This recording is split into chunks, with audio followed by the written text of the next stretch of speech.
This is an inspiration podcast, part of a series of collected inspiring stories by young and adult carers who have progressed into higher or further education or into careers of their choice despite the challenges and adversity presented to them as carers. The project was funded by Reaching Wider and hosted by Credu, a charity connecting and supporting carers in Mid West and North Wales. We hope it inspires you.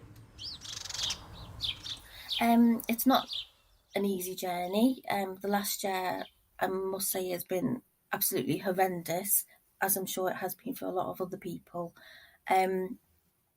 Jamie, because I live in Wales, as you know, and Jamie was living 110 miles away, and he came over to me last April.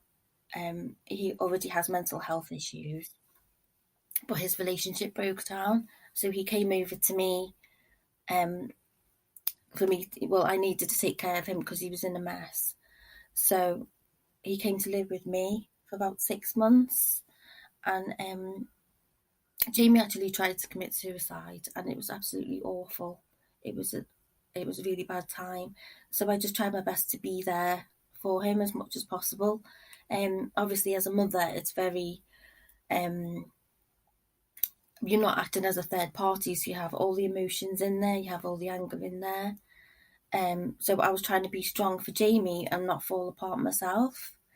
So a lot of my own problems got put on the back burner. Jamie's now living here, about 20 miles away. So it's not too far for me to see him a couple of times a week, like 3 times a week. There has to be barriers put in place because I could get contacted quite a few times during the day and with various problems and so forth. And it's not easy trying to lead my own life and support Jamie as well. I was in my first year. I was just ending my first year last year, and so obviously I was going into my second year in September. So I couldn't live with Jamie while I was going to continue this further education because there wasn't the space or the time or my own private environment to be able to do that properly. And I waited 30 years to do my fine art degree. And it's very, very important to me to make sure that I do this. And it's a respite for me. And it's my thing, just for me. So I made sure that I got Jamie somewhere to live, and I'm now in shared accommodation because of financial reasons and because I'm nearer to the uni, and it's only just while I'm studying. But I put so much effort into it because I know that I'm doing it for myself. It's so important as a carer to make sure that you have that time and energy just for yourself. Because I have been pushed to give it up.